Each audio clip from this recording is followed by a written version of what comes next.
된다는 거예요.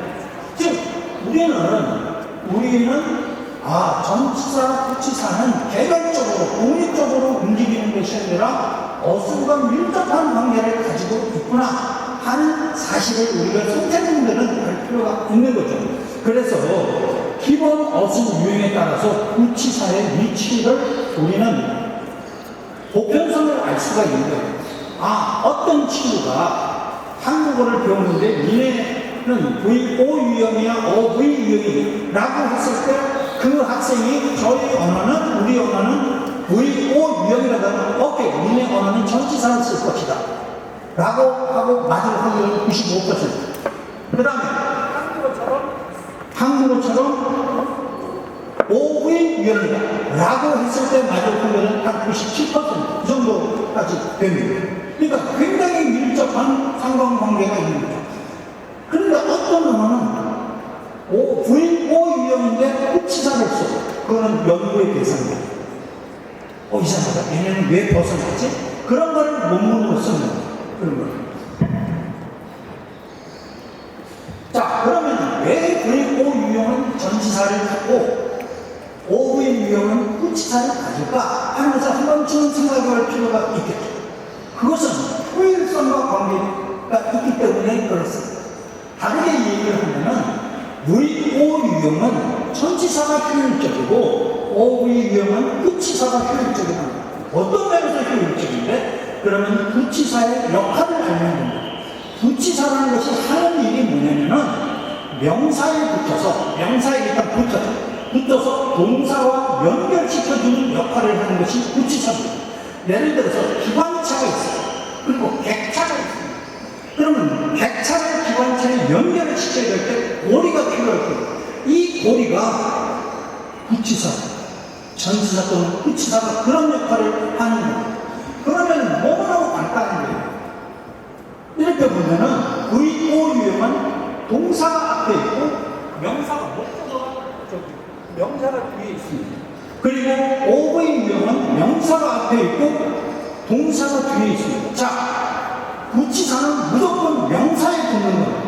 이 명사에 붙을 거예요. 명사의 앞이나 뒤에 붙을 거예요. 저기도 명사의 앞이나 뒤에 부치사가 붙을 겁니다.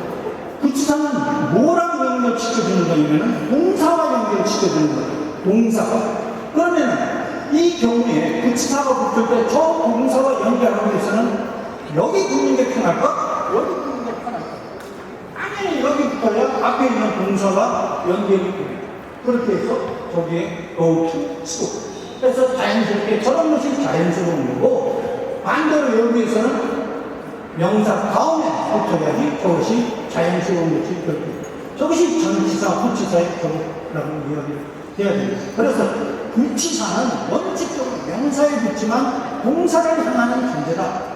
따라서 VO 유형이나 어순에 따라서 부치사의 위치가 결정이 된다. 저런 것이 유형적 상관관계다. 이렇게 말을 할 수가 있습니다. 저 지식이 학생들한테 도움이 될까? 별로 도움이 안 될 수 있습니다. 왜냐하면 학생들은 선생님들이 한국어 조사는 100% 명사 뒤에 요거만 알아도 괜찮다는 거예요. 그리고 별로 쉽지가 않아요. 그런데 선생님은 알아보면 좋다는 거예요. 선생님. 여기 선생님이 많이 계시지 않습니까? 그런데 저런 것처럼 금방 눈으로 보면은 알 수 있는 상관관계도 있지만 우리 눈에 잘 보이지 않는 상관관계도 있어요. 잘 보이지 않는 상관관계는 불규칙적으로 우리 눈에는 보일 수 있어요. 예를 들어서 옛날에는, 지금은 밀물과 썰물이 달 때문에 생겨 이런 것을 잘 알아요.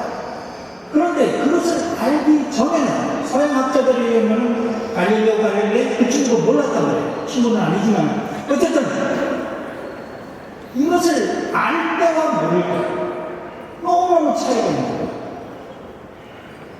어부들의 입장에서 보면은 밀물과 썰물이 달과 관계가 있다는 사실을 모를 때에는 물이 들어오고 나가는 것은 굉장히 불규칙적입니다. 그렇죠. 당연히. 그리고 무질서하고 매일매일 변해. 며칠 전 바다와 오늘의 바다가 다릅니다. 그런 것 때문에 불안한 바다가 되죠. 그런데 그 규칙을 알게 되면, 그 상관관계를 알고 나면은 우리는 패턴을 볼 수가 있어요. 아, 주기가 이렇게 되는구나 하는 어떤 패턴을 보게 되겠죠. 그러다 보면 어부들이 바다에 나가지 않고도 오케이, 오늘은 이렇게 했구나, 며칠 후면은 저렇게 했구나 하는 예측을 하고 해결을 할 수 있죠. 따라서 유형적 상관관계라고 하는 것은 단순한 지식이 아닙니다. 우리의 어떤 행동을 바꾸는 정보가 될 수가 있습니다. 우리가 언어에 대해서 유형적 상관관계를 안다면 가르치는 사람으로서는 그냥 가르치는 것이 아니라 연결을 시켜서 가르칠 수가 있을 겁니다. 자, 한번 볼까요? 여러분 한번 영어로 번역해보세요. 한국어로 번역. 리틀리스, 자연스러운 흔. 자, 타슈켄트로 여행을 갔다 해. 그래서 미국 분들은 번역에 있어서 he and his friend라는 단어를 어떻게 번역을 할 것인가? 두 개의 명사가 합쳐진 겁니다. he라는 친구와 friend라는 말이 합쳐진 겁니다. and로 연결이 됩니다. 오케이, 우리는 이런 거로 있을 수 있습니다. 그 학교의 친구들은 타슈켄트로 여행을. 만약에 여러분의 학생들이 저렇게 번역을 하면 여러분 잘했다 라고 칭찬을 할 것입니다. 한번 생각을 해보시기 바랍니다. 저게 자연스러운 한국인지 이게 자연스러운 한국인지. 우리 한국 선생님 말고 외국인 선생님 입장에서는 1번과 2번이 어떤 것이 더 자연스러운지를 아는 사실이 중요합니다. 1번은 그와 그의 친구들 영어와 같이 and로 연결을 합니다. 2번은 with로 연결을 합니다. He traveled to Tashkent with his friends. 이렇게 결정해요. 그게 그거 아니야? 그게 그거. 자, 그랬을 때 질문이 있습니다. 어느 문장이 더 자연스러운지 아닙니다. 그 다음에 한국 선생님께 제가 질문을 던진다면은 2번이 더 자연스러운 것은 한국 사람은 다 알 겁니다.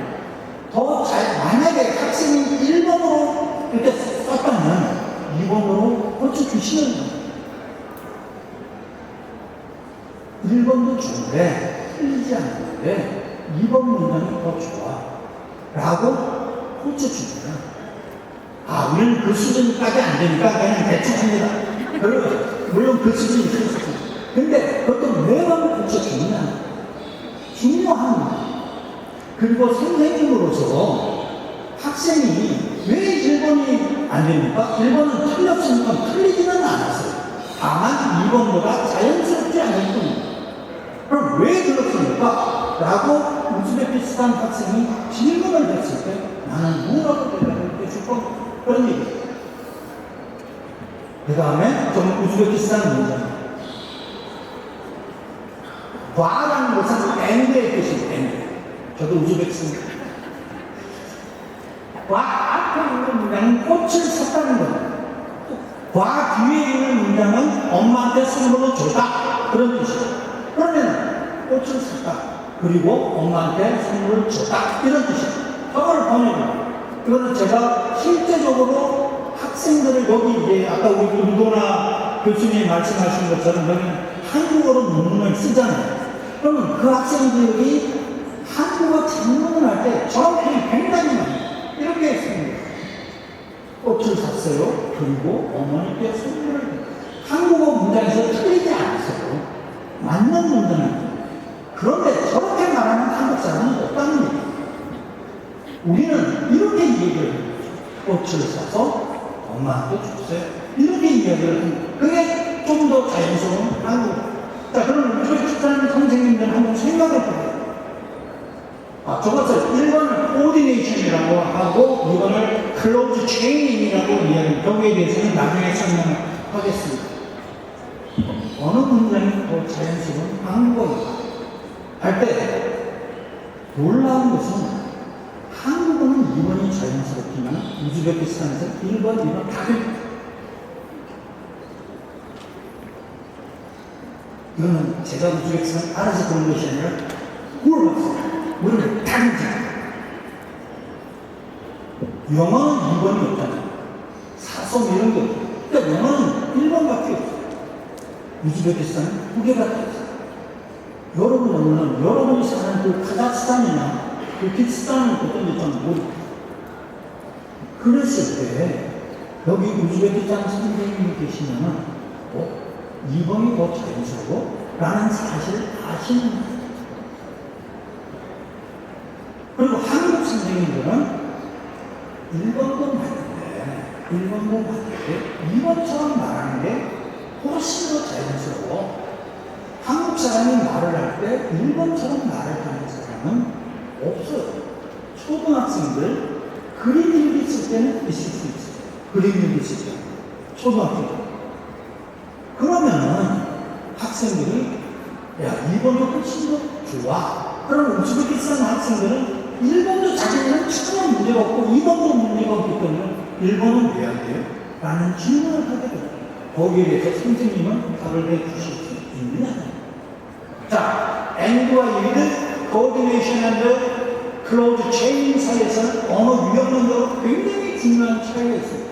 만약 이 유형적 차이를 모른다면 선생님은 더 자연스러운 문장으로 수정해 주지 못하거나 수정해 주지 않습니다. 왜? 1번도 맞으니까. 틀린 문장이 아니에요.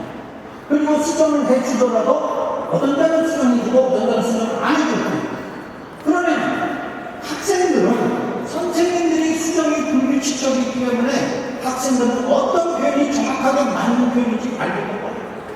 더욱이 자기네 나라에서는 둘 다 배우는 문제입니다. 둘 다 전혀 문제가 없다.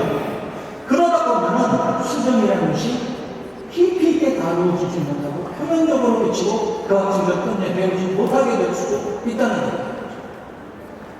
자, 모든 외국어 교사는 당연히 학생들을 내가 어떻게 하면 한국어를 배우는데 더 도움이 될까라고 생각을 할 겁니다. 그럴 때 언어 교육에서는 언어학에서 밝히는 언어 유형론적 특징을 어떻게 하면 언어 교육으로 끌어올까 하는 생각을 언어 외국어 교육에서 하게 돼요. 제가 작은 얘기를 하나 드리겠습니다. 제가 지금 이제 은퇴를 했는데요. 제가 이제 다녔던 재직했던 학교는 외국어 대학교. 외국어 대학교는 외국인 교수님들이 당연히 많이 계세요. 근데 제가 이제 한 20년 전에 이제 소위 말하는 한국어학당에 원장을 했었어요.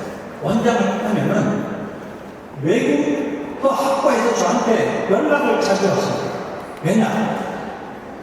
그 과의 한국인 교수님이 전화해서 이번에 우리 외국인 교수님이 새로 오셨는데 부부가 같이 오셔서 한 분은 이제 원어민 교수님으로서 가르치는 분, 한 분은 할 일이 없잖아요. 할 일이 없으니까 한국어를 배우시겠대요. 근데 한국어를 배우려면 돈을 내야 돼요. 그럼 저한테 전화해서 선생님 원장이니까 돈 깎아줘. 이런 얘기예요. 제 권한은 30%. 예를 들어서 100만 원 주면 30만 원은 제가 깎아줄 수 있어요. 근데 그거까지 되겠어요? 과에 계시는 한국인 교수님도 폼을 갖고 싶으니까 그냥 공짜로 해줘. 그렇게 되면 그거는 총장님한테 말씀하십시오. 그럼 총장님 권한으로 그거는 해줄 수도 있어요. 그런데 어느 날 저보다 선배 교수님이 저한테 전화를 했어요. 선생님, 어쩌고저쩌고 우리 새로 오셨는데 부인이 원어민 교수님이고 남편이 별로 할 일이 없으시다. 그래서 저는 모르는 사람인 줄 알았어요. 근데 한국어를 배우기 시작을 해서 오케이 알겠습니다. 보내주시오 해가지고 가르치는데 일주일 만에 다시 전화가 왔어요. 그 한국인 교수님이 선생 나는 우리 외대가 한국어를 잘 가르치는 줄 알았어. 그렇게 얘기해요. 그럼 못 가르친다는 거예요. 그래서 왜 그러십니까? 그분이 안 배우시겠대. 이렇게 얘기해요. 보통 일이 아니죠. 연구실로 찾아갔어요. 그래서 그분을 만나고 그랬어요. 그분 말씀이 기분이 나쁘다. 왜 기분이 나쁘냐? 그랬더니 나는 성인이라는 거야. 근데 예를 들어서 사과 그림을 가지고 플래시 카드를 만들어서 사과 따라 나를 어린아이 취급하면 안 된다는 거예요. 그래서 제가 그 한국의 교수님한테 여쭤봤어요. 선생님, 저분 어떤 분인데 저런 말, 내가 한 번도 그런 적이 없었어요. 그때 그 선생님 충격적인 말씀. 저분은 말레이시아 분인데 영국 옥스퍼드 대학인지 캠브리지 대학에 How to Teach Foreign Language라는 책을 쓰십니다. 완벽하게 당한 거예요. 자, 중요한 얘기는 한국어를 가르치는 것은 그 사람이 상대편이 기노대학교 학생이라고 해서 한국어를 모르고 한글을 모른다 해서 어린아이 취급하십니다. 그 20살 된 아이의 머릿속에는 자기의 퍼스널 랭귀지라는 언어적인 지식이 있으니까 그것을 끄집어내는 거예요. 그렇게 해서 가르치는 거예요. 그 중에 하나, 언어 유형론적으로 접근을 하면 좀 더 좋은 거예요.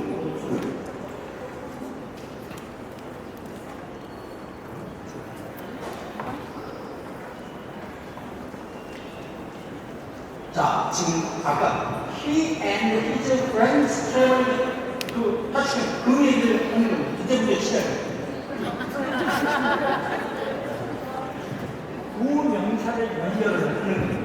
구명사를 연결하는데, 그러니까 존 앤 메리라고 하죠. 존과 메리를 하는데 두 가지 방법이 있어요. 하나는 and로 연결해요. 존 앤 메리. 하나는 with로 연결하는 거예요. 영어에서는 존, with, 메리 went to school 하면은 문단이 틀렸기 때문에 with mary는 맨 뒤로 빼가지고 이렇게 되지만 많은 언어에서는 이게 되는 거죠. 한국어도 저게 되는. 그랬을 때 우리는 A and B, and로 연결하는 것을 우리는 등위 전략이라고 이야기를 해요. 전략적인 전략. 그 다음에 with로 연결하는 것을 동반 전략이라고 하는데 커미테이브라고 이야기를 하는데 그것을 편하게 스타슨이라는 학자는 그것을 대문자 and와 대문자 with를 써서 and 전략, with 전략이라고 이야기를 하고 있습니다. 자, and 전략은 뭐냐면은 John and Mary 둘 다 주어잖아요. 그렇기 때문에 둘 다 헤드로 두는 전략이에요. John went to school with Mary는 John은 주어인데 with는 Mary는 주어가 아닙니다. 그래서 하나는 얘는 헤드인데 얘는 배는 동반자라고 할 수가 있어요. 이 차이는 문법에서도 나타나는 것이 John and Mary는 이것이 복수이기 때문에 당연히 뭐를 쓰고 John goes to school with Mary였다는 여기는 단수이기 때문에 당연히 ES를 붙이게 됩니다. 생략의 관점에서 보면은 얘는 생략할 수가 없어요. 둘 다 주어이기 때문에 얘는 동반자이기 때문에 생략해도 문맥에 전혀 문제가 없고 문법적으로 하자가 없습니다. 의미적으로 보면 존 앤 메리는 의미적으로 평등한 데 대해서 위를 쓰는 경우에는 의미적으로 불평등하고 구조적으로 보면 대칭적이고 비대칭적인 그런 모습을 보입니다. 그런데 놀라운 사실은 모든 언어는 위드는 다 있대요. 위드로 쓰는 것. 얘는 다 있대요. 존 웬트스코 위드 메리는 모든 언어에서 다릅니다. 그런데 이렇게 쓰는 언어는 없을 수도 있다는 거예요. 놀라운 일 아닙니까? 아니 존 앤 메리가 안 돼? 우리의 생각을 벗어날 수 있어요. 그래서 보면은 and 랭귀지와 with 랭귀지를 나누는 데 있어서 with는 모든 언어에 가능하니까 and 용법을 쓸 수 있는 언어와 없는 언어에 따라서 and 랭귀지와 with 랭귀지로 나누는데 이 언어가 3분의 2쯤 되고 이 언어가 3분의 1쯤 되고 그런데 웃기는 것은 with 랭귀지도 조금씩 and 전략이 필요할 때가 있다는 거예요. 둘 다 주어로 써줘야 될 때가 있다는 거예요. 그렇기 때문에 with 언어도 조금씩 and 언어로 바뀌어가서 지금은 with 언어는 거의 잘 찾아보기가 어렵다 이런 상태예요. 그런데요 볼게요. 영어와 우즈베거와 한국어와 일본어. 표지, 여기 이 네 개의 언어는 모두 다 and로 쓸 수도 있고 with로 쓸 수 있어요. 그렇기 때문에 그 네 개의 언어는 모두 다 and language. with는 모든 언어에 존재하고 and는 존재하지 않을 수도 있는 언어들이죠. 그런데 잘 보시면 영어와 우즈베거는 and 전략을 쓸 때와 with 전략을 쓸 때 단어가 달라요. 예를 들어서 영어에서는 and를 쓰고 여기 with를 쓰고 우즈벡에서는 와를 쓰고 이쪽은 일란을 씁니다. 한국어와 일본어는 어떻습니까? 똑같이 있습니다.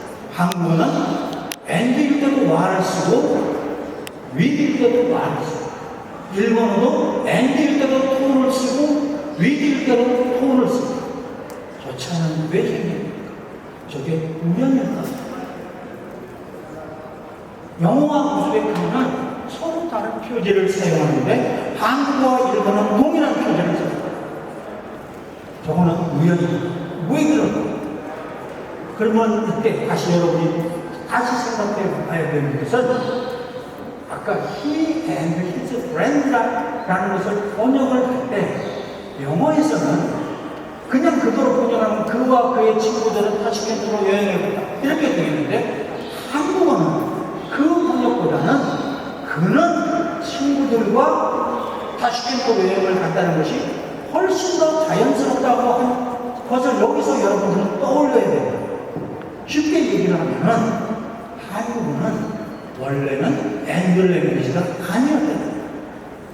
한국어는 원래는 미들 랭귀지. 그렇기 때문에 그와 그의 친구는 타시켄트로 여행 갔다 보면은 그 있는 것이 훨씬 더 한국어에서는 자연스럽다. 그런데 우즈벡어는 어때요?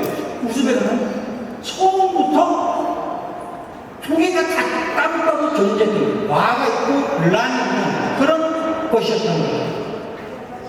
그래서 영어와 우즈벡어는 원래부터 두 전략에 각각 존재한 데 비해서 한국어와 일본어는 원래는 미드만 있었는데 그것이 확장이 돼서 앵글로까지 퍼져나가게 되었다라고 이야기를 할 수가 있겠습니다.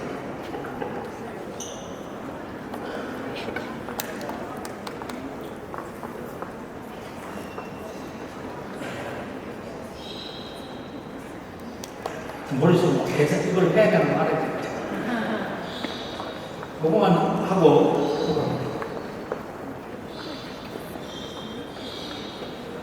이게 뭐지 끝났네. 30분 남았습니다. 우리는 여기 보면 한국어는 철수랑 영이랑 해서 이 랑자를 여기도 붙일 수 있고 뒤에도 붙일 수 있어. 철수하고 영이하고 이렇게 하는 것을 양쪽에 다 붙일 수 있는 것을 우리는 다중 접속이라고 해요. 일본어도 똑같아요. 그런데 영어와 우즈벡어는 안 돼요. 그런 것이. 쉽게 얘기하면은 아지즈바 라노는 그랬는데 아지즈바 라노바 이렇게 쓰는 요 다음에 명사가 또 하나 있어요. 그것이 없는 상태에서는 안 되는 겁니다.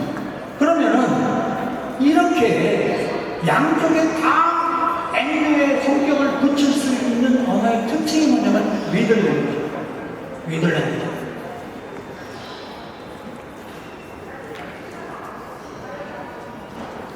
넘어갈 시간이 없네요. 자, 1, 2, 3번 번역을 해봅시다.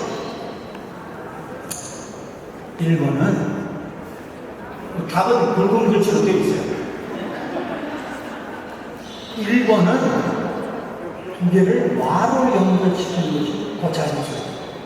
고양이와 개는 2번과 3번 앞에 있는 문장이랑 같지만은 얘보다는 제가 한국 사람한테 훨씬 더 편한 문장이에요.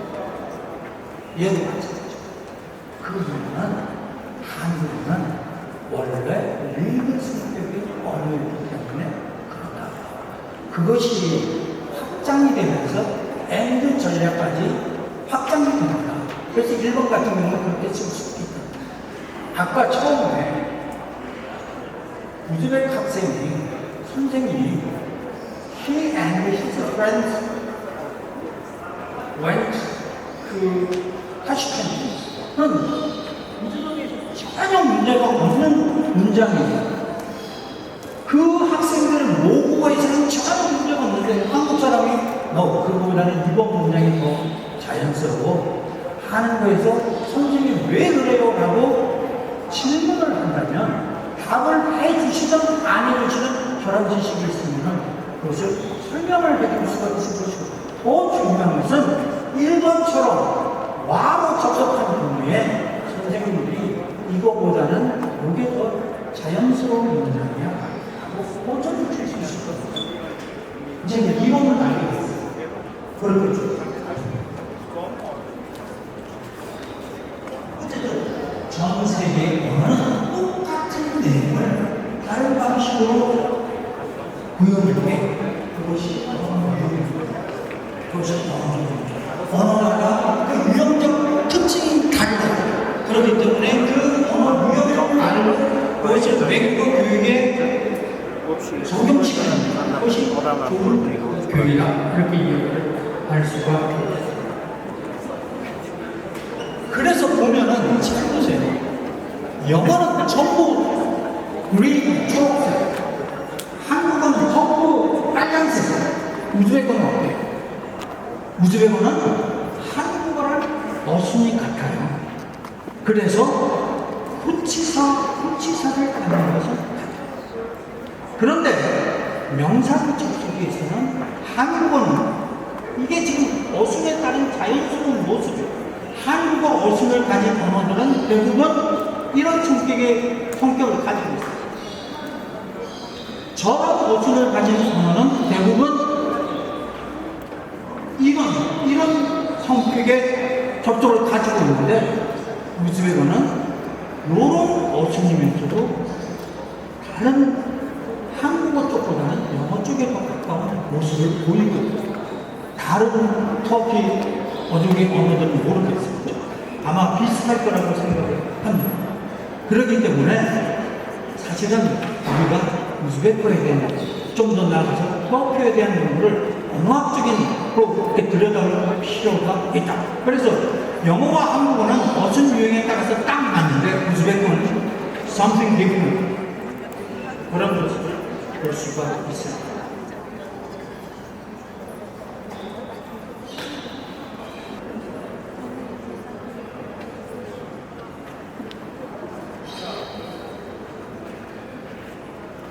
우리가 보는 그 영상의 내용은 동양과 서양은 세상을 바라보는 눈이 다르다는 거죠.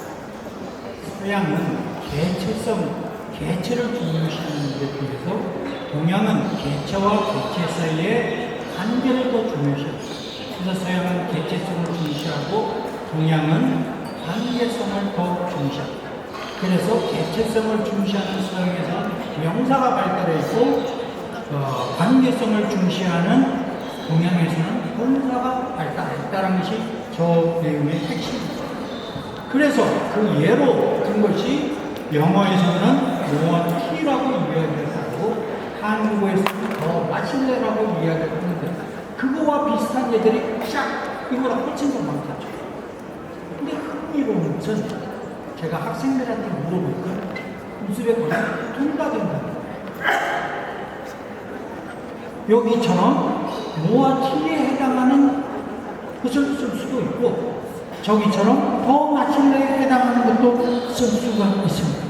제가 이 발표를 준다서 한국어보다는 우즈벡어가 참 매력이 있는 언어다. 이 터키어 쪽이 굉장히 매력이 있는 언어라는 것을 알게 됐습니다. 보통이 아니에요.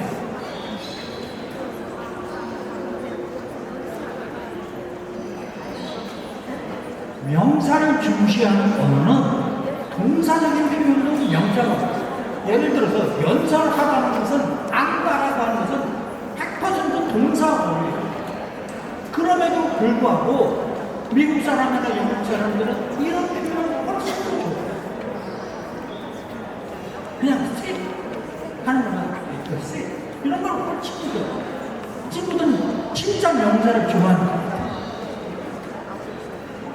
저런 것을 우리가 이제 언어학에서는 경동사 플러스 수동 명사라고 하는데 한국은 그런 것이 약간 있을 수는 있는데 그런데 우스갯어도 약간의 영어와 비슷한 표현들이 이렇게 존재를 한다는 거죠. 그래서 얘기가 한국어로 유배으로 바뀌어가는데 어쨌든 재미있는 그런 것을 볼 수가 있습니다. 시간이 없어서 제가 이거는 넘어가는데 예. 이것도 넘어가겠습니다. 아는 것. 여기에 우리가 종결 의미가 있습니다. 종결 의미가 있는데 한국어는 이 양패라는 것이 있는데 이 말하는 사람의 주관적인 표현입니다. 그런 표현을 한국어는 다 의미로 나타내요. 여기에 보면은 걔가 방금 나가전에 할 때 몇 장을 보면은 영어로 가면은 이런 식의 단어로 표현하게 되는 것들이 되는 거죠. 근데 우리가 배울 때 종결 언어라는 것은 의문, 평성어, 명령 이런 데 쓰이는 것이 종결 언어로 끝이 날 수 있는데 그 차원에서 끝나는 것이 아니라 시간이 없어서 제가 자세히 설명을 못 드리는 것을 매우 안타깝게 생각하는데 보십시오. 모르다라는 단어 딱 하나입니다. 모르다라는 단어의 어미 활용을 한 것이 이만큼 많아요. 자, 그러면은 내가 한국어 선생님으로서 지금 4급, 5급을 가르치는데 이만큼 많은 어미를 가르치는 적이 있는가? 아닐 겁니다.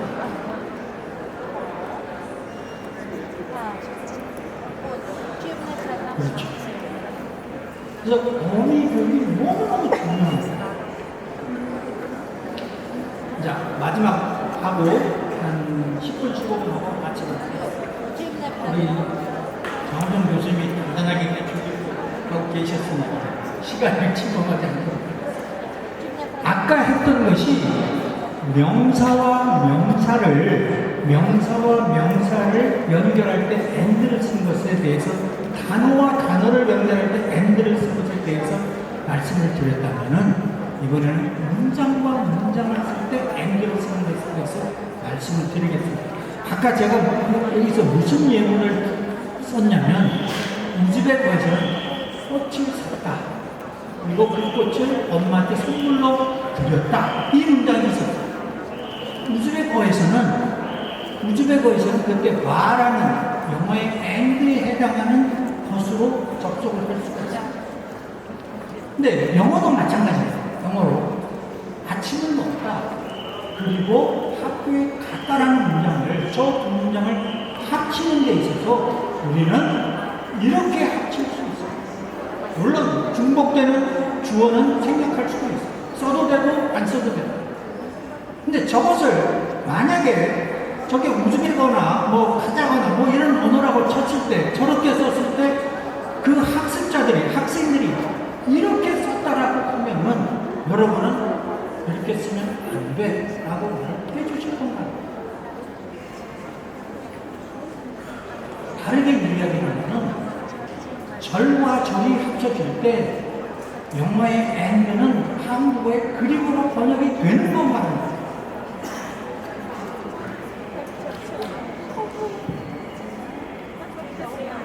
여기에 and가 쭉 있습니다.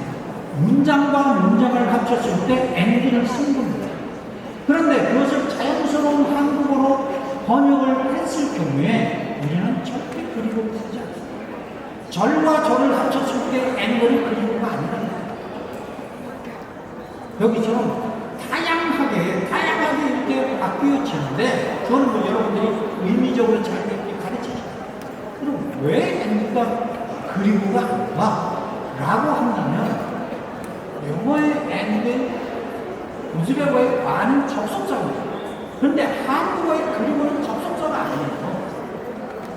접속사라고 하는 것은 그 문장을 한 문장으로 만들어주는 거예요. 그래서 원래 있던 예 문장과 여기에 있는 학교에 갔다라는 두 문장을 만들어서 마침표는 하나입니다.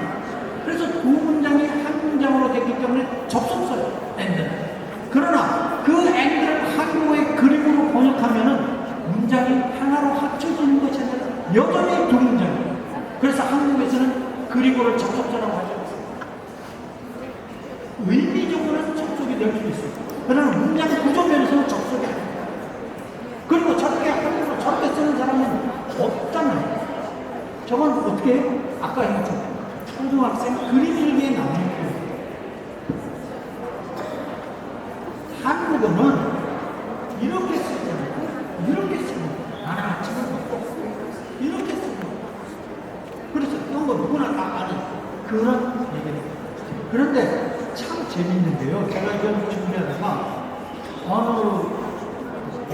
앱에 걸렸어요. 학원 같은 데, 인터넷으로 뭐 영어도 가르치고, 일본어도 가르치고, 우즈베크어도 가르치고, 그런 학원에 이런 표현이 있어요. 영어로 되어 있거든요. 한국어를 배우는 사람이라면 아마 한국어 문장이 영어처럼 하나씩 단순히 이어질 것이 아니라는 것을 눈치챘을 거예요. 다르게 얘기하면 영어는 하나씩 단순하게 이어진다는 거예요. 밥 먹었어요. 학교에. 이것도 합니다. 한국어는 절과 절을 이어주는 연결 음치제가 있는데 이것이 영어의 방식과는 꽤 다르게 느껴져요. 이런 어미들은 동사나 형용사에 직접 붙어서 매번 저기 보면 별도의 접속사를 사용하지 않고 복잡한 생각을 자연스럽게 이어나갈 수 있게 됩니다. 우리가 학생들을 가르칠 때 요거를 가르쳐야 됩니다. 복잡한 생각들을 자연스럽게 연결해주고 가는 이거를 가르쳐야 됩니다. 어느 단계가 되면. 그런데 더 재밌는 거는 맨 마지막. 익숙해지고 나면 처음에는 낯설지 모르지만은 익숙해지고 나면은 상당히 흥미롭고 멋지게 느껴져요. 그 학원 저는 가보고 싶어요. 그 학원에 이렇게 해서 정말 잘 가르치는지 보고 잘 가르칠 거라고 여기 보면 미각도라는 거예요. 미각도. 제가 미각도 홍보를 저기 보세요. 세 개의 사건이 불이 났다. 주방장이 소화기를 들었다. 그리고 주방장이 그걸 껐다. 영화는 그 세 개의 사건들을 독립적으로 개별적으로 된 사건들을 하나씩 나열을 하는 것으로 끝납니다. 그래서 영어는 N별로 한국어는 소화기를 들어서 돌고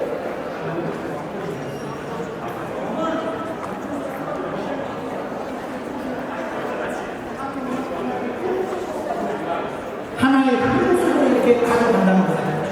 그래서 더 큰 사건 속에 작은 조각들, 연결된 조각들로 이어붙인다는 그런 얘기가 되겠죠. 매력이 있는 언어입니다. 그래서 이게 개체성이고 이게 관계성이라고 이야기를 할 수가 있어요. 그래서 전 세계 언어는 절이 합쳐진 것은 대등절 또는 대등접속, 등위접속과 종속접속의 두 가지가 있는 것은 모든 언어의 공통입니다. 그런데 한국어가 갖는 특징 중에 하나가 우즈베크어도 조금 가지고 있어요. 절, 연세, 체인이야, 체인. 엮어서 간다는 거예요. 영어는 다 잘라지는 거예요. 이벤트 세그멘테이션. 근데 한국어는 이벤트를 이렇게 하나의 플로우 또는 뭐라 해야 돼? 하여튼 그래서 여기에 보면은 이 세 가지 사건을 의미적으로도 연결을 해요. 불이 났어. 이거는 전체 사건의 배경입니다. 그 다음에 두 번째, 주방장이 소화기를 집어들었어요. 주인공의 행동이면서 그것은 불을 껐다라는 결과의 이유도 됩니다.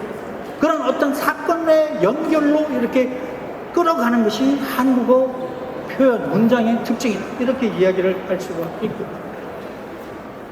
자, 세 가지를 말씀을 드리고자 하는데, 여기 있네. 이벤트 세그멘테이션과 이벤트 스트링.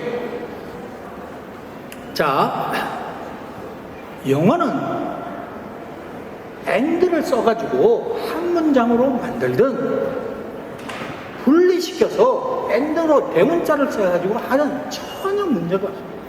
문장을 분할해도 전혀 문제가 없어요. 왜? 원래부터 개별적인 것이니까.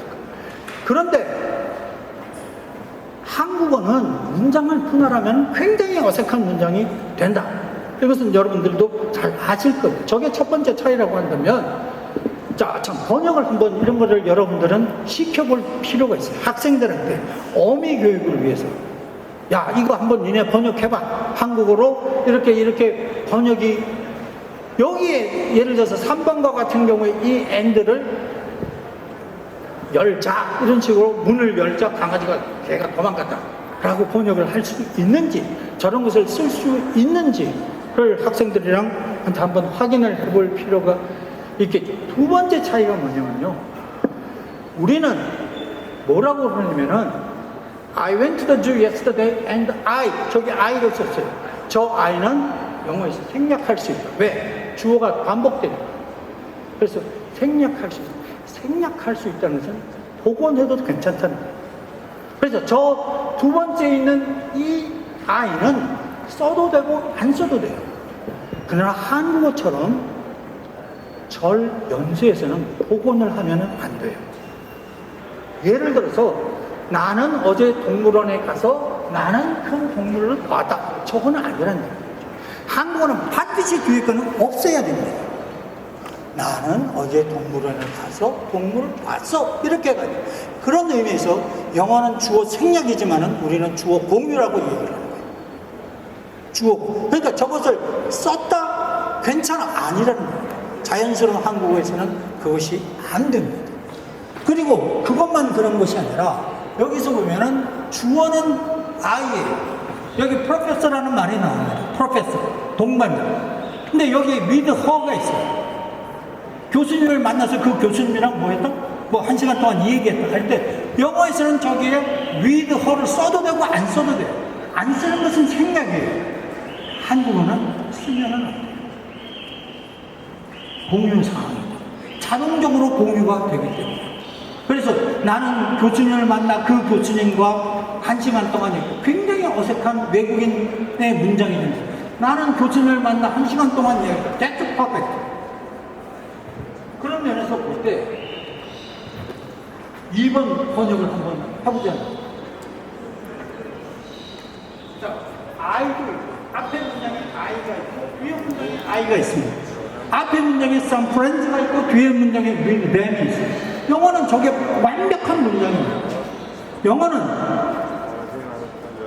이 I를 여기에도 반복해서 썼고 some friends를 여기에 with them이라고 써서 전혀 문제가 없어요. 한국어 문장은 나는 친구들을 만나서 차를 마셨어요. 뒤에 문장 주어 없고 친구란 말도 안 나오고 그렇습니다. 저것이 한국의 특징입니다. 저것이 절 연쇄라고 합니다. close chaining, chain이라는 것이 연결해가지고 그렇게 이런 문장들을 여러분들은 학생들한테 해줄 필요가 있는 겁니다. 앞으로 교재를 만든다면 저런 연습을 많이 합니다. 세 번째 차이는 영어는 독립된 문장이기 때문에 그래서 시제가 각각 들어가는 거예요. I went to yesterday. 얘가 옛날이니까 쟤도 went도 과거고 so도 과거입니다. 그래서 둘 다 과거 시제를 써주는데 한국어는 전체가 과거니까 여기는 써주면은 여러분들 많이 시키는 갔어서 이러면 틀렸는데 저런 것들을 우리가 볼 수가 있겠죠. 저런 것들은 이제 중간절 뭐 이런 얘기를 하는데 우즈베커 볼게요. 우즈베커는 와로 접속사 and로 연결시킬 수도 있고 한국어처럼 연결 어미로 연결시킬 수도 있어요. 와로 연결시킬 때는 와로 연결을 시킬 때는 과거 시제를 써줍니다. 같다. 그리고 그 다음에 man이라는 1인칭 주어를 써도 되고 안 써도 됩니다. 그런데 절 면세로 할 경우에는 시제는 앞절에서는 시제는 안 써요. 제 말이 맞죠? 그 다음에 뒤에 man을 쓰면은 어색해. 굉장히 어색해. 그렇죠? 맞죠? 절 면세라는 특징이 그런 것입니다. 그래서 개체성을 중요시하는 언어들은 이런 성격, 얘네들이 영어의 어순과 같은 어순에서 쭉 엮여서 나오는 것들의 특징. 저는 중앙아시아 지역에 국한된 문제일 수도 있겠지만 전반적으로 나중에도 말씀드리겠지만 이 데이터를 확보하는 데 있어서 좀 어려움이 많았던 걸 파악을 했습니다. 그래서 저희가 이제 기존에 했던 방식 KF 통계센터에 있는 자료에다가 더해서 저희가 이제 오늘 같이 중앙아시아 한도협이라는 네트워크를 통해서 직접 저희가 이제 컨택을 해서 추가로 데이터를 모집해서 그 결과를 오늘 이제 같이 보시겠습니다. 크게 이제 세 가지 기관이 있는데 한국국제교육재단, 코리아 파운데이션, 세종학당재단, 그 다음에 한국정의연구원 이 세 가지 기관에서 진행되었던 사업을 중심으로 저희가 데이터를 수집을 하고 실제 어느 대학에서 어떤 식으로 되고 있는지를 파악을 해보고자 했습니다. 먼저 국가별로 살펴보면 보시다시피 우즈베키스탄이 가장 많은 한국학을 진행하고 있는 것으로 파악이 되었습니다. 34군데고요. 이어서 카자흐스탄, 키르기스탄, 타지키스탄, 그 다음에 투르크메니스탄입니다. 표를 보시면 아시겠지만 차이가 좀 있죠. 네, 우즈베키스탄, 카자흐스탄이 굉장히 압도적으로 많고, 그 다음에 키르기스탄이 제일 많고, 그 다음에 카자흐스탄 있고, 타지키스탄, 투르크메니스탄은 상대적으로 조금 미진한 상태입니다. 제가 이제 왜 그런가 생각을 해봤는데, 쉽게 생각이 드는 거는 일단 인구가 많습니다. 네. 일단 우즈베키스탄, 카자흐스탄에 이제 13세에서 29세 청소년 인구가 제일 많고, 근데 이제 재밌는 거는 타지키스탄이 인구가 더 많아요. 키르기즈스탄보다. 청소년 인구가 더 많은데 한 2배가량 많거든요. 500만이 넘는데 그런데도 키르기즈스탄에서 지금 더 많이 한국학이 활발하게 진행되고 있다는 게 조금 특이한 점을 보여주는 겁니다. 네, 조금 이해를 돕기 위해서 지도를 저희가 그려놨는데 이 검은색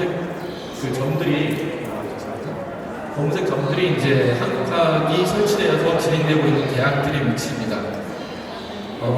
뭐가 보이시나요? 제일 먼저 눈에 띄는 게 실크로드라고 하죠. 이 지역에 굉장히 많이 밀집되어 있습니다. 실제 대학들이 많은 지역이기도 하고 대도시들이 밀집되어 있어서 알마티, 비슈케크, 타슈켄트 삼각지대에 굉장히 많은 대학들이 모여있고 실제로 거기에서 한국학이 많이 진행되고 있습니다.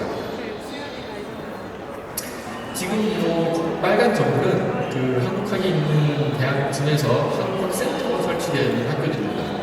한국학센터도 보시면은 실크로드 지역에 있는 대학들이 있는데 이 대학들이 각 나라의 수도 혹은 지방 핵심 도시들, 알마티라든가 이런 데에 이제 있는 대학들이 중점적으로 한국학센터까지 설치를 해서 운영을 하고 있는 걸로 확인을 했습니다. 물론 이제 이 외에도 한국학센터가 더 설치되어 있을 수도 있겠는데 나중에 말씀드리겠지만 자료 수집에 일정 부분 한계가 있었다는 점을 다시 한번 말씀드립니다. 이제 구체적으로 각 재단 내에서 진행되는 사업이 어떤 식으로 이제 분포가 되었는지 하나를 정리를 해봤는데요. 이에 앞서서 먼저 간단하게 말씀드리면은 2025년 말 기준으로 공개된 코리아 파운데이션의 통계센터에 나와 있는 집계된 자료보다 저희가 이번에 집계한 자료가 한 2배 이상 가장 많은 대학으로 확인이 됐습니다. 그러니까 KF 통계센터에는 한 48개 정도가 이제 올라와 있는데 실제 저희가 찾아보니까 70개 정도가 있어서 실제로는 더 많은 대학에서 한국학이 진행되고 있는데 아쉽게도 저희가 이제 기존의 자료에는 반영이 안 되는 부분이 좀 있었던 것 같습니다. KF 사업은 크게 두 가지를 저희가 이제 확인했는데 코리아 코너랑 글로벌 뉴스쿨입니다. 코리아 코너는 현지 대학 도서관에 한국학 관련 도서를 제공하는 사업이고 글로벌 뉴스쿨은 한국에서 한국학 관련 강의를 실시간이나 아니면 교육을 통해서 제공하는 사업입니다. 보시면 아시겠지만 키르기즈스탄에서 굉장히 e스쿨 사업을 적극적으로 활용하고 있는 걸 알 수 있습니다. e스쿨 사업 같은 경우에는 기존 대학에서 가르치지 못하는 한국학 관련 수업들을 커버할 수 있다는 점에서 굉장히 의미 있는 교육 인프라로 저희가 확인을 인식을 하고 있고요. 그런 부분에 있어서는 이런 사업들이 조금 더 적극적으로 활용될 수 있으면 좋을 것 같다는 생각을 합니다.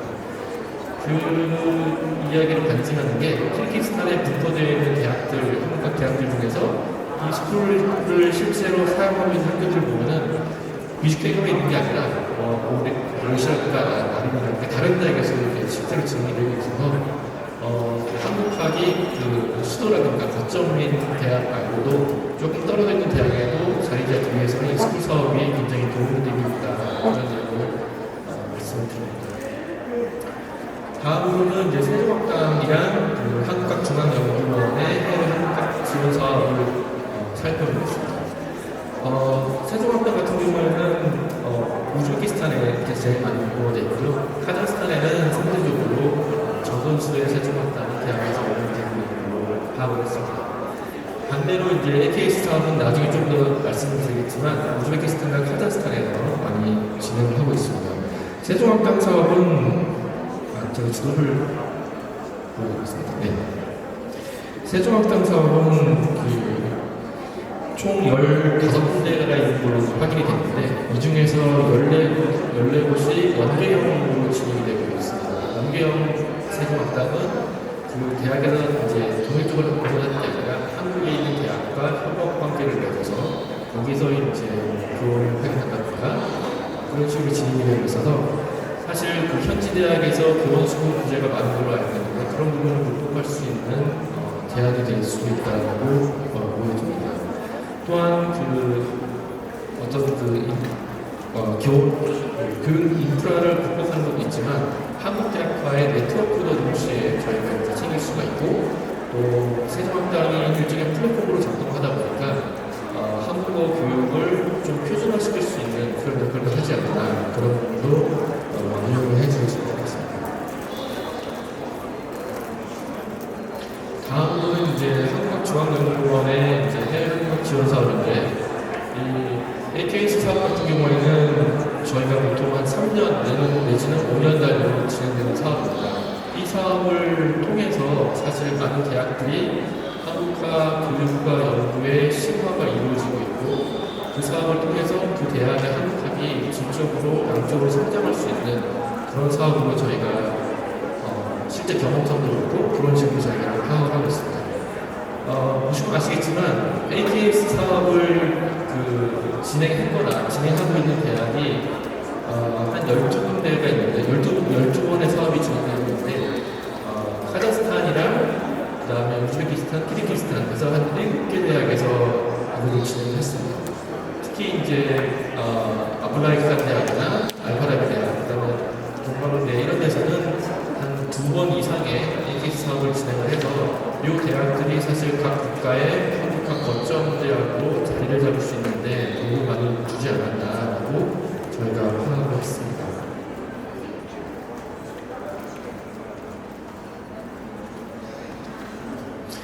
각 나라별로 조금씩 더 세부적으로 이제 살펴볼 텐데요. 보시면 아시겠지만 그 타시켄트랑 우즈베키스탄 같은 경우 타시켄트랑 사마르칸트에 이제 거의 대부분의 한국학 대학들이 위치를 했습니다. 그나마 이제 고무적인 거는 지방에 있는 다른 도시에도 한두 개씩의 이제 한국학 대학이 설치가 돼서 운영되고 있고 이 부분이 아마 우즈베키스탄이 가장 눈에 띄는 관록할 만한 한국학 성장세를 보여주는 부분이 되지 않았나라고 생각합니다. 네, 총 34군데의 우즈베키스탄 대학이 상륙이 있고 가장 뚜렷한 성장세고 그 다음에 한국학 센터도 실제로 이제 한국학을 운영하면서 동시에 센터도 운영하고 있는 대학이라는 걸로 파악이 됩니다. 또 KF 사업뿐만 아니라 AKS 사업도 경험해보는 대학들이 있어서 그 부분이 조금 더 지속적으로 이어지면은 우즈베키스탄의 한국학은 아마 가장 더 큰 성장을 보이지 않을까 그렇게 생각합니다.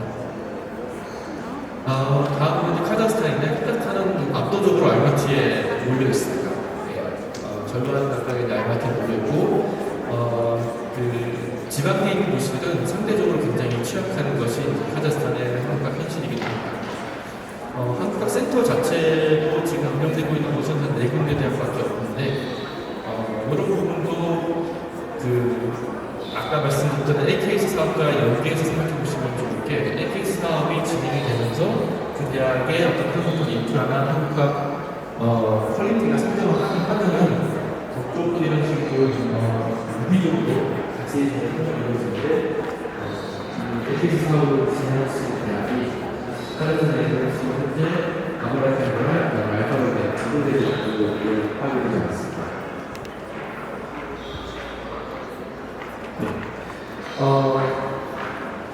KBS 학교에서 인프라를 확보하는 게 이제 가장 중요하다는 말씀을 저는 반복적으로 드리는데, 실제 이제 사업의 효과가 있는 분들이 정면적으로 저희가 이제 파악하거나 분석 결과를 공유할 수 있는 기회가 많지 않다 보니까, 일단 자료식도 힘들고, 그것 때문에 좀 적극적으로 어필하기 힘들지 않나, 그런 생각을 좀 해봤습니다. 다음 키르기스탄입니다. 키르기스탄 역시 뮤직비디오에 압도적으로 이제 올려있는 걸 확인할 수 있고요. 초반에 말씀드렸다시피 이제 글로벌 e스쿨 사업을 통해서 교육 인프라를 많이 보충해 가고 있는 상황입니다.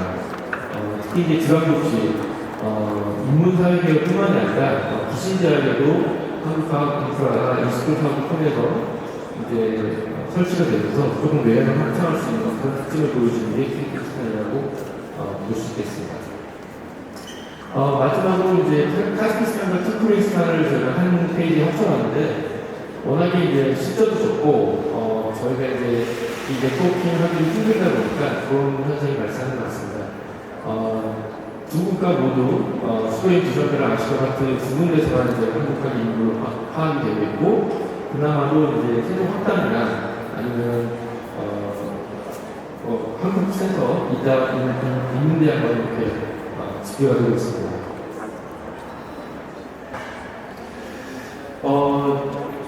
지금까지 이제 한국 중앙아시아 지역을 데이터를 모으면서 제가 확인할 수 있었던 몇 가지 이제 한계점들을 정리를 하고 잡아보게 됩니다. 일단은 장 교수님과 다른 모든 교수님들이 자료 수준이 굉장히 많이 주시고 해주셨는데 미확인 자료가 굉장히 많습니다.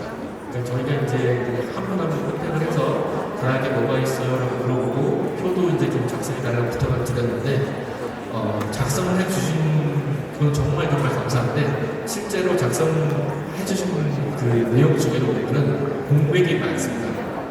예를 들면 학위 과정도 저희가 명확하게 파악이 할 수 없는 게 석사학위 과정, 박사학위 과정이 있느냐, 이게 박사학위 과정이 있어도 매년 또 학생이 없을 수도 이런 게 있다 보니까 아마 정확하게 파악이 안 되는 부분이 있는 것 같습니다. 그런 식으로 이제 파악이 안 되는 그 세부 정보도 있었고, 한국학센터 같은 경우도 있다고는 하지만 실제 저희가 이걸 확인할 수 있는 방법이 많지 않습니다.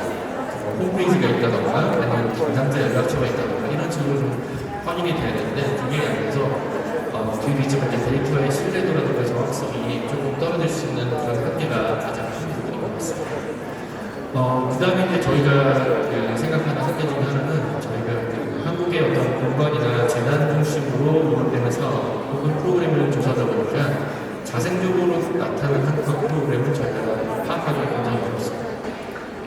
한국 정부나 한국 교육부 이런 데에 지원이 없이도 만약에 한국 학교나 한국어 교실이 생겼다면 그것도 사실 저희가 좀 파악하면 좋을 텐데 그런 거는 전혀 파악이 좀 어려운 현실이고요.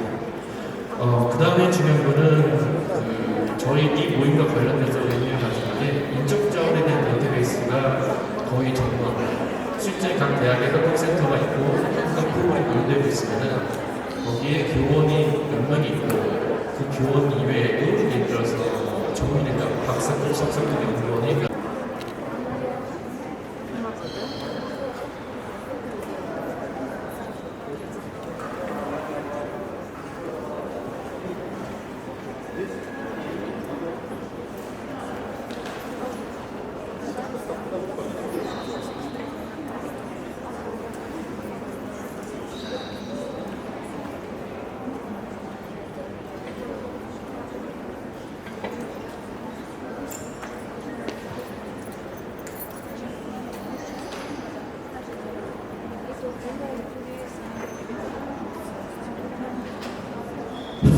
네, 안녕하세요. 카자흐 아브라이안 국제관계 및 세계언어대학교 장호중입니다. 대학교 이름이 좀 길어서 올해부터 대학교 이름을 아브라이안 대학교로 이제 정리하기로 했으니까 그 전에 아마 카자흐 국제관계 및 세계언어대학교로 되어 있었던 대학교가 지금 우리 아브라이안 대학교입니다. 앞에서 고윤 교수님께서 그래프를 잘 정리해 주셨고, 여러분들 발표 자료집에 보면 표로 숫자로 이렇게 정리가 또 되어 있으니까 보시면 될 것 같습니다. 지금까지 소개해 주신 내용보다 중앙아시아 쪽 한국학의 가장 큰 특징으로 우선 한국어 교육 혹은 한국학 강의가 이루어지는 대학들이 대부분 수도에 집중되어 있다는 점. 그러니까 알마티를 포함한다고 하는 게 수도까지 포함해서 수도에 다 집중되어 있는데, 이건 당연히 이제 수도에 교육 인프라가 다 집중되어 있다는 점, 그리고 한국의 기업이라든지 이런 곳이 진출하는 곳이 수도이기 때문에 어쩔 수 없다는 점인데, 다행히 이렇게 수도로 집중이 되면서도 지방 주요 도시로 확장되고 있다는 점은 긍정적으로 바라볼 수 있을 것 같습니다.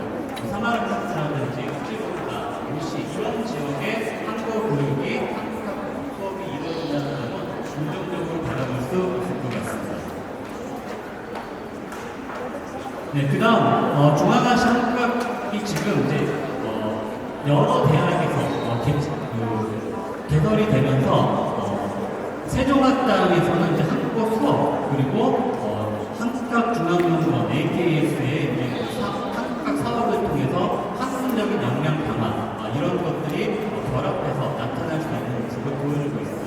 다만 이제 세종학당 중에서 아까 그 얘기가 있었지만 15개 세종학당 중에서 14개가 다 연계형이라는 점은 중앙아시아 대학 자체적으로 세종학당을 운영할 수 있는 능력을 가진 대학교가 부족하다는 그런 한계도 보이고 있습니다.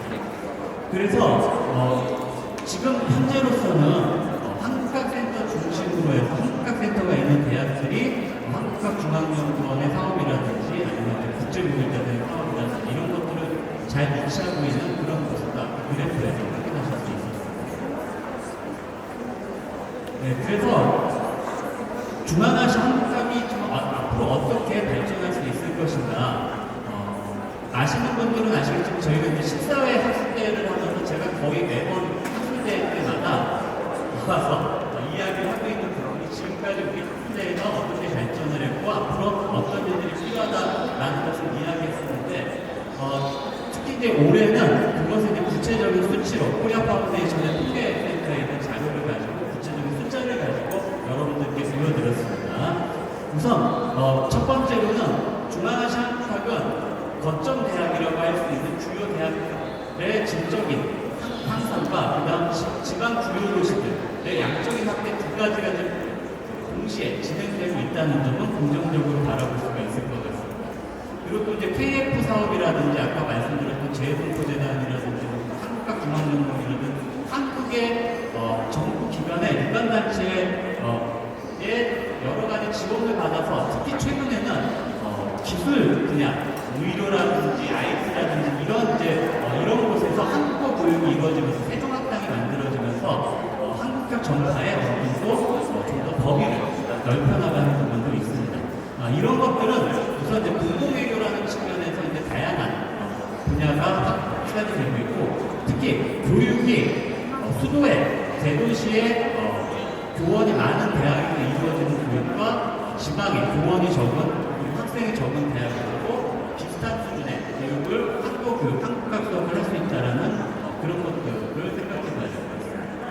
그래서 이제 어쨌든 지금까지 중앙아시아 한국학 교수협의회를 통해서 여러 가지 행사도 있었고 하지만 아직까지는 우리가 한국어 전문가를 양성하는 정도 수준에서 아직 머무르고 있지만 그것이 아니라 현지의 다양한 분야의 한국학 전문가를 만드는 그런 토대를 지금 만들 수 있어야 됩니다. 물론 이제 그 역할을 지금 중앙아시아 한국학 교수협의회가 해왔다고 자부합니다.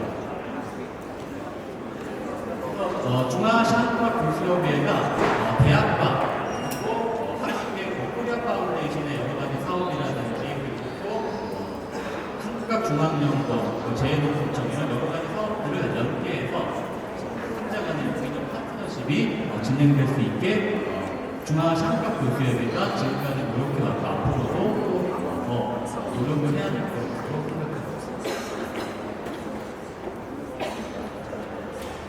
자, 그래서 이제 마지막에 이제 중앙아시아 한국학 교수협의회 과제에 대해서 정리를 해봤는데, 한마디로 중앙아시아 한국학 교수협의회가 그동안 해놨었던 것들을 간단하게 소개해드리면 우선 국제 한국어 교육협회 아이학을 여러 번 교사 연수를 여러분들께 제공하기도 했었고, 그 다음에 이제 국제 한국 언어문화협회와 같이 공동학술대회를 개최하기도 했었고, 그리고 이제 최근에는 국립국어원의 K티처 프로그램을 우리 이제 학술대회 때 소개해서 여러 선생님들에게 교사 연수의 기회를 제공하기도 했습니다.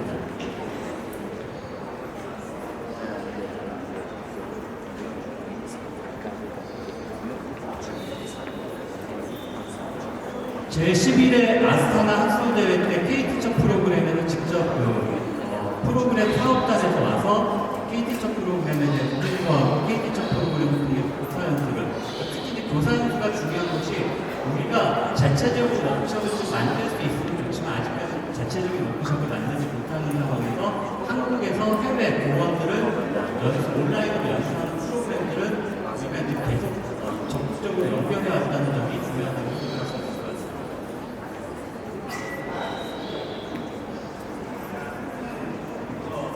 맨 앞 페이지에 있는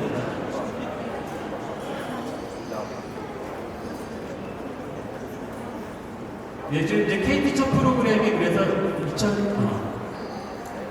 11회 대회 때 아스타나 11회 대회 때도 와주셨었고, 작년에 13회 대회 때 90개 학술대회에서도 와서 많은 이제 선생님들께 사업에 대해서 소개하고 신청자를 받았었는데, 올해는 이제 사업단이 새롭게 이제 그 2029년 프로그램을 준비해서 홍보하러 오겠다고 했었는데 나중에 이제 상황이 안 맞아서 이 자료만 보내왔습니다. 그래서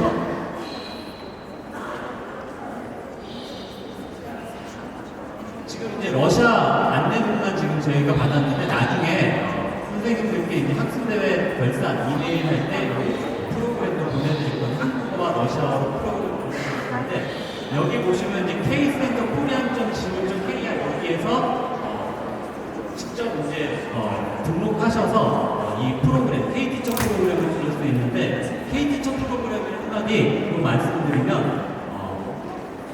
130시간의 수업, 온라인으로 이제 130시간의 수업을 듣게 되면 이제 국립국어원에서 주는 증명서를 받을 수 있게 되는 겁니다. 그래서 그 방법이 130시간짜리가 있고 또 여러 가지로 이제 그 유형에 따라 나눌 수 있는데, K티처 프로그램을 우리가 이제 이 시간에 말씀드리는 이유가 이 K티처 프로그램뿐만 아니라 우리가 교사연수라든지 공동학술대회라든지 이런 것들을 중앙아시아 학과교수협의회가 여러 선생님들께 그때 많이 이제 제공해 왔었다는 점 이렇게 말씀드립니다.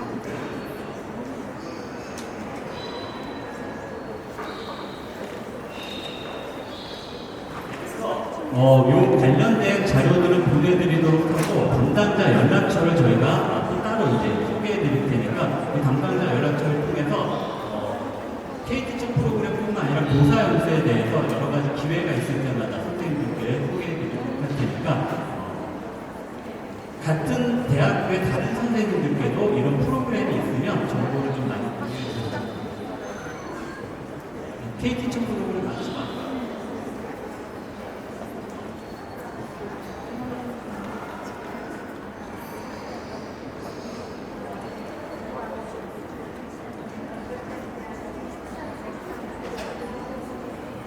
예, 2013년에 제1회 학술대회를 했을 때는 중앙아시아 4개국에서 카자흐스탄, 키르기스탄, 우즈베키스탄, 타지키스탄에서 지금 이제 한국에서 참석까지 해서 20명 정도, 20명 내외의 선생님들이 모여서 중앙아시아 각 대학의 교원들이 서로의 권익을 보호하기 위해서 우리 스스로 주체가 돼서 협의체를 하나 만들자라고 출발했었던 것이 중앙아시아 학과교수협의회 13년, 14년이 동안 지금까지 14회 대회를 거치면서 그 외에 많은 지역에서 참가해 주시고 있어요.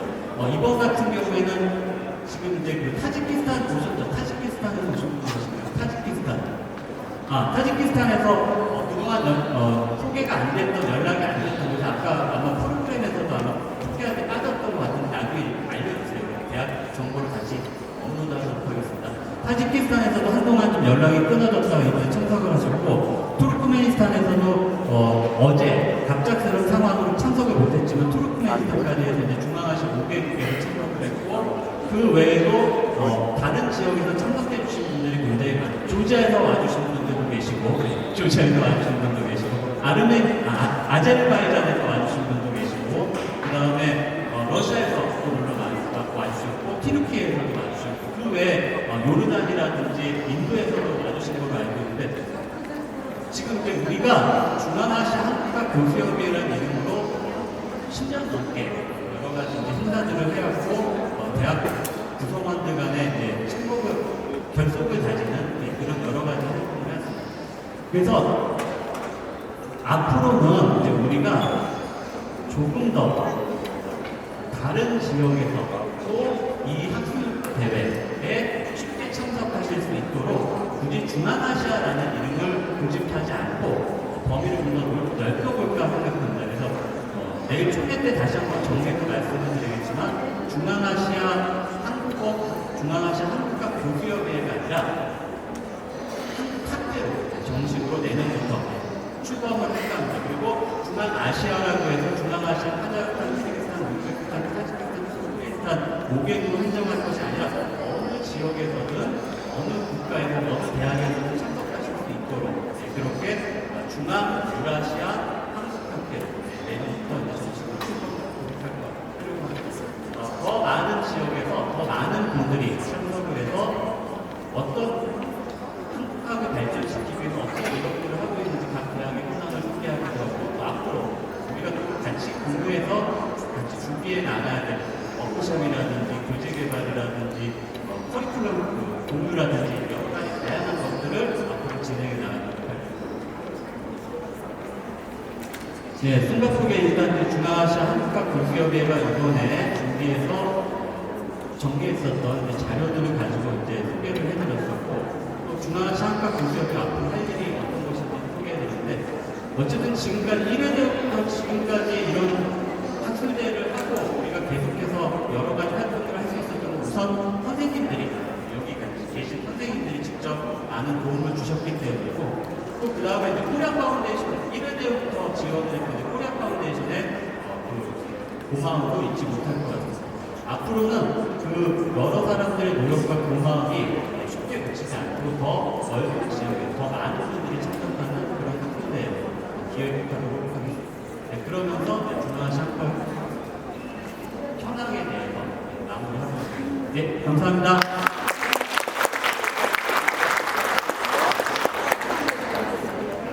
감사합니다, 교수님. 이제 저희는 9시 반부터 시작을 했고 좀 더워서 죄송하지만 이제 좀 점심 식사하러 우리 식당으로 이동하겠습니다. 저희 친구들이 인천이 계셔가지고 식당을 좀 같이 하시면 정말로 됩니다. 이나 선생님, 쇼에라 선생님 좀 식당을 보여주시면 맛있게 식사하시고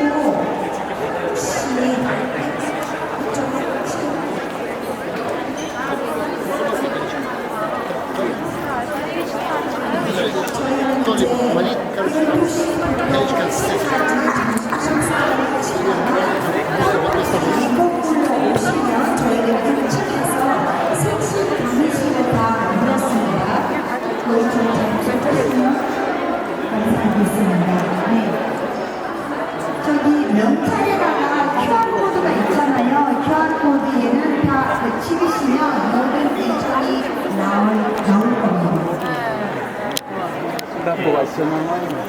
Dagdag yan.